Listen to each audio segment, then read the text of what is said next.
안녕하세요. 뉴스 속 날씨 이세단입니다. 장마가 곧 끝날 것 같더니 장마 전선이 남부지방으로 내려가면서 장마 기간이 이례적으로 길어질 것으로 보입니다. 하루 이틀도 아니고 중부지방으로는 정말 지루하게 계속되는 장마인데요. 오늘은 음양 이론을 바탕으로 장마에 대한 이야기 나눠보도록 하겠습니다. K웨더의 반기성 센터장님 나오셨습니다. 센터장님 안녕하세요. 네, 안녕하세요. 네, 센터장님 현재 예상으로는 장마가 다음 달 그러니까 8월 초순이나 돼야 끝날 것 같다는 얘기가 나오고 있는데요. 올해 장마가 정말 특이한 것 같아요. 그렇습니다. 정말 네. 올 장마 정말 유별납니다. 이젠 평년으로 보면 장마가 끝날 시기인데 네. 아직 언제 끝날지 오리무중이거든요. 현재 상층으로 이제 동해안 해상 쪽으로 상층 분리 저기압이 만들어지고 있거든요. 이것은 이제 북태평양 고기압이 이상 확장하면서 만들어지는 형태인데요. 북태평양 고기압이 일본 쪽으로 강하게 확장하면서 일본을 폭염으로 밀어 넣었었는데 이 강하던 북태평양 확장폭이 안리산 쪽으로 이동을 해갔고요. 7호 태풍이 중국에 상륙하면서 태풍이 이동한 자리를 북태평양 고기압이 메워주면서 확장축이 서쪽으로 움직였습니다. 그러다 보니까 중간에 위치한 우리나라 쪽으로는 저기압이 위치하게 되고 상층에 형성된 분리저기압이 만들어지면서 대개 일주일 이상 이런 저기압 만들어지면 일주일 이상 유지되거든요. 네. 따라서 한반도로 북태평양 고기압이 북상하지를 못하고 있는 건데요. 북태평양 고기압이 확장해 장마 전선을 북한 북부나 중국으로 밀어 올려 주어야만 장마가 끝나거든요. 그런데 현재 기압계의 움직임으로 본다면 장마가 끝나는 시기는 8월 초순 무렵이 되지 않겠냐 이렇게 예상이 되고 있습니다. 네, 3년 가뭄은 견뎌도 3년 장마는 못 견딘다 이런 말이 있더라고요. 이 말처럼 정말 주변에서 오래 이어지는 장마 때문에 힘들다는 분들이 많이 계신데요. 센터장님 오늘은 이 장마에 대해서 음양 이론을 가지고 설명을 해주신다고 하는데 어떤 이야기인지 궁금하네요. 세나 씨 혹시 장마철에 큰 비가 오는 이유를 아십니까? 뭐죠? 자세히 설명해 주세요. 장마를 만드는 두 고기압의 사랑 때문입니다. 네. 오이츠크의 고기압은 차고 습한 태음인의 기질을 가졌고요. 북태평양 고기압은 덥고 습한 소양인의 체질을 가지고 있다래요. 그런데 이 태음인과 소양인은 아주 찰떡궁합이랍니다. 이들이 만나면 난리가 난다래요. 네. 격렬한 운의지정의 사랑이 이루어지기 때문인데요. 장마철에 강한 비와 천둥 번개가 나타나는 것은 바로 이 때문입니다.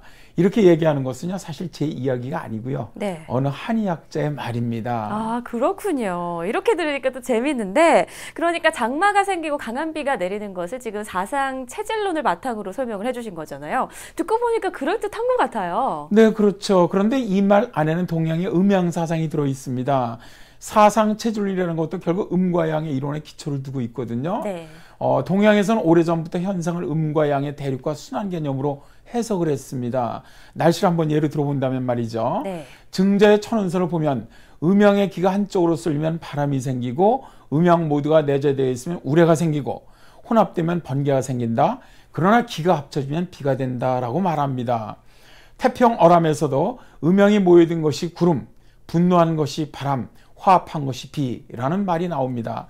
천원설이나 태평어람이나 공통점은 비가 바로 이 기가 합쳐지거나 화합한 것이라는 점입니다. 네. 비는 음과 양의 사랑 때문에 생긴다는 것이 한의학자의 말과 너무 비슷하지 않습니까? 정말 비슷한 것 같네요. 그런데요, 올해 장마가 정말 독특한 만큼 장마에 비유한 말들도 굉장히 많이 나오는 것 같아요. 그렇습니다. 올여름 장마는 아주 이례적일 만큼 독특합니다. 이제 네. 그러다 보니까 언론에서 올 장마를 아주 다양하게 표현하는 말을 만들어내는데 야 정말 기발하구나 하는 생각이 들 정도입니다. 네, 어떤 게 있죠? 거꾸로 장마라는 용어가 있는데요. 네. 중부지방에서부터 장마가 시작되었다 해서 만들어진 이름인 것 같고요. 반쪽 장마라는 말은 남부는 햇빛이 쨍쨍 비치는데 중부는 장마가 계속되기 때문에 만들어졌다고 봅니다. 마른 장마라는 말은 장마 초반에 장마라고 하는데 비가 오지 않았던 부실한 장마라는 아마 뜻으로 그렇게 만들었던 것 같고요. 네. 야행성 장마는 밤에 유난히 비구름이 발달해 폭우를 쏟아부어 때문에 만들어진 것 같습니다. 도깨비 장마는 갑자기 장대비를 쏟아붓고 소리 없이 사라지는 비를 일컫는 말이고요. 스콜 장마도 이와 비슷한 뜻인 것 같습니다. 토막구름 장마라는 용어도 나왔는데요. 구름이 이어지지 않고 토막토막 비를 내리다 보니까 지역적 편차가 너무 심한 데서 나온 말입니다. 마른 장마를 넘어 마른 더위, 맛배기 장마란 말까지 생겼는데요. 이외에도 복잡한 장마, 이상한 장마, 더불어 또 한 지붕 두 날씨, 두 얼굴 날씨라는 말까지 생겼더라고요. 네, 저희도 이제 날씨 예보를 할 때 이런 이야기들 많이 하는데 또 뭐 홍길동 장마 이런 말도 썼거든요. 동해 번쩍, 서해 번쩍 한다고요. 네, 그렇습니다. 네, 아무래도 이제 국민들에게 장마의 특징을 조금 더 이해하기 쉽게 전해드리기 위해서 이런 비유들을 계속 만들어내는 것 같습니다. 자, 그럼요. 우리 조상들은 장마를 어떻게 표현했는지 궁금하네요. 역사서를 보면 우리 조상들은 장마를 표현하는 단어를 사용했던 것을 볼 수가 있어요. 네. 삼국사기를 보면 장마의 큰 비를 뜻하는 말로 대우와 대수가 나옵니다. 아주 상당히 단순하죠. 그러나 이게 이제 고려 시대로 보면 표현은 다양해집니다. 고려사에서는 장마를 뜻하는 용어로 이무, 며칠 기속되는 비를 항우나 상우로 표현하고요. 가늘지만 연일 이어지는 비는 음우, 장대비가 쏟아지는 것을 치우, 한꺼번에 소낙비가 쏟아지는 것을 폭우라 불렀습니다. 근데 이게 이제 세종대왕 시절에는 비를 8단계로 구분을 합니다. 네. 보슬비라 부를 수 있는 미우로부터 세우, 소우, 하우, 세우, 치우, 대우, 폭우에 이릅니다. 근데 이렇게 8단계로 구분한 것은 현재 전 세계에서 사용되는 비관측 단계와 굉장히 비슷하거든요. 네. 정말 새삼 우리 조상들의 멋과 슬기에 감탄하게 됩니다.